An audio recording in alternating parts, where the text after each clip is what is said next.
பாட்டாளி மக்கள் கட்சியின் சார்பில் வரும் 17ஆம் தேதி சென்னையில் தமிழக அரசு சாதிவாரி கணக்கெடுப்பு நடத்த வேண்டும் என வலியுறுத்தி ஒரு மாபெரும் போராட்டத்தை நடத்த இருக்கிறோம். எங்கள் கட்சியினுடைய தலைவர் மரியாதைக்குரிய மருத்துவர் அன்புமணி ராமதாஸ் அவர்கள் மிகுந்த முக்கியத்துவம் வாய்ந்த இந்த போராட்டத்தில் தமிழ்நாட்டில் உள்ள அரசியல் கட்சிகள், சமூக இயக்கங்கள், சமூக நீதியில் அக்கறை கொண்டிருக்கக்கூடிய அமைப்புகள் எல்லாம் அதில் கலந்து கொள்ள வேண்டும் என்று வலியுறுத்தி தமிழ்நாட்டில் உள்ள அனைத்து அரசியல் கட்சிகளுக்கும் அவர் கடிதம் எழுதியிருக்கிறார். ஒவ்வொரு இயக்கத்தையும் சந்தித்து அந்த தலைவர்களிடத்திலே அன்புமணி ராமதாஸ் அவருடைய கடிதத்தை வழங்கி வருகிறோம்.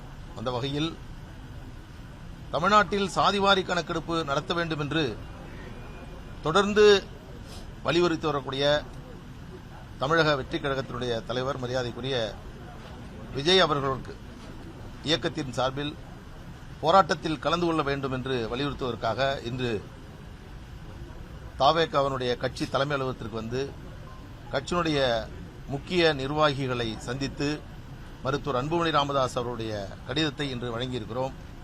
நிச்சயமாக போராட்டத்தில் எங்கள் கட்சியின் சார்பில் கலந்து கொள்வார்கள் என்று எங்களிடத்தில் தெரிவித்திருக்கிறார்கள். மிக மிக முக்கியமான ஒரு போராட்டம். தமிழ்நாட்டில் சமூக நீதி என்பது தந்தை பெரியார் மண். சமூக நீதி இயக்கம், திராவிட இயக்கம்தான் சமூக நீதிக்கு முதல் முழு மூச்சாக செயல்படக்கூடிய அமைப்பு என்றெல்லாம் சொல்லுகிறார்கள். ஆனால் தந்தை பெரியார் சொன்னார், தலையை எண்ணுங்க, இடஒதுக்கீட்டை கொடுங்கள் என்று. விகிதாச்சார இடஒதுக்கீடு வழங்க வேண்டும் என்றால் அதற்கு சாதிவாரி கணக்கெடுப்பு தான் மிக மிக அவசியமானது. ஆனால் தமிழக முதலமைச்சர் ஸ்டாலின் அவர்கள் சட்டமன்றத்தில் சொல்லுகிறார், எங்களால் சாதிவாரி கணக்கெடுப்பை நடத்த முடியாது, எங்களுக்கு அதிகாரம் இல்லை என்று சொல்லுகிறார். இது முழு பொய். இரண்டாவது, அப்படி ஒரு நிலைப்பாட்டை தமிழக முதலமைச்சர் எடுக்கக்கூடாது. கலைஞர் அவர்கள் உயிரோடு இருந்தால் எங்களுக்கு அதிகாரம் இல்லை என்று அவர் சொல்லியிருக்க மாட்டார்.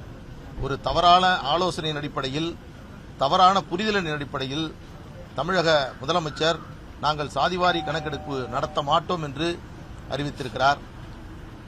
இந்த தருணத்தில் தமிழ்நாட்டில் இருக்கக்கூடிய அனைத்து அரசியல் இயக்கங்களும், குறிப்பாக சமூக நீதியில் அக்கறை கொண்டிருக்கக்கூடிய இயக்கங்கள் எல்லாம் இந்த போராட்டத்தில் கலந்து கொள்ள வேண்டுமாய் எங்களுடைய அழைப்பை இன்றைக்கு விடுத்திருக்கிறோம். 17ஆம் தேதி நடக்கக்கூடிய போராட்டம் என்பது மிகுந்த முக்கியத்துவம் வாய்ந்த போராட்டமாக அது இருக்கும். இதற்கு தமிழக அரசு, குறிப்பாக திராவிட முன்னேற்றக் கழகம் பதில் சொல்லியே ஆக வேண்டும். தெலுங்கானா, பீகார், கர்நாடகா போன்ற பல மாநிலங்களில் சாதிவாரி கணக்கெடுப்பு நடத்தப்பட்டிருக்கிறது. அதனைத் தொடர்ந்து அங்கே இடஒதுக்கீடும் வழங்கப்பட்டிருக்கிறது. ஆனால் தமிழ்நாட்டில் மட்டும் இது நடத்தப்படாமல் இருக்கிறது.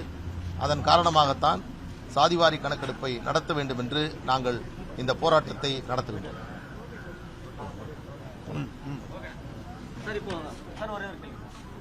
தமிழக வெற்றி கழகம் முழுமையா திமுகவை எதிர்க்குது.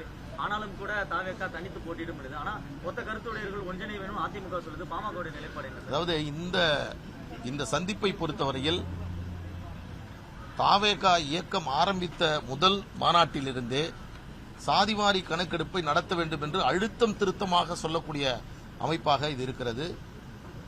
திராவிட இயக்கத்திற்கெல்லாம் இன்றைக்கு பாடம் சொல்லக்கூடிய வகையில் இவருடைய கருத்து என்பது அமைந்திருக்கிறது. எனவே இந்த போராட்டத்தில் கலந்து கொள்ள வேண்டும் என்றுதான் அவருக்கு நாங்கள் அழைப்பு எடுத்திருக்கிறோம்.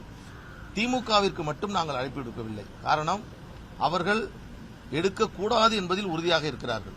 எடுக்க மாட்டோம் என்ற முடிவோடு இருக்கிறார்கள். எனவே தூங்குகிறவர்களை எழுப்பலாம், தூங்குவது போல் நடிப்பவர்களை எழுப்ப முடியாது. எனவே அவர்களை தவிர திமுகவில் இருக்கக்கூடிய கூட்டணி கட்சிகளுக்கு கூட நாங்கள் அழைப்பு எடுத்திருக்கிறோம். எனவே இது போராட்டத்திற்கான அழைப்பு. மற்றபடி அரசியல் ரீதியான யாருடன் யார் சேர்கிறார்கள், என்ன கூட்டணி என்பதெல்லாம் தலைவர்கள் முடிவெடுப்பார்கள். அது அதற்கான தருணம் இது அல்ல. வாய்ப்பு இருக்கிறது. அதற்கான தருணம் இது அல்ல. நன்றி.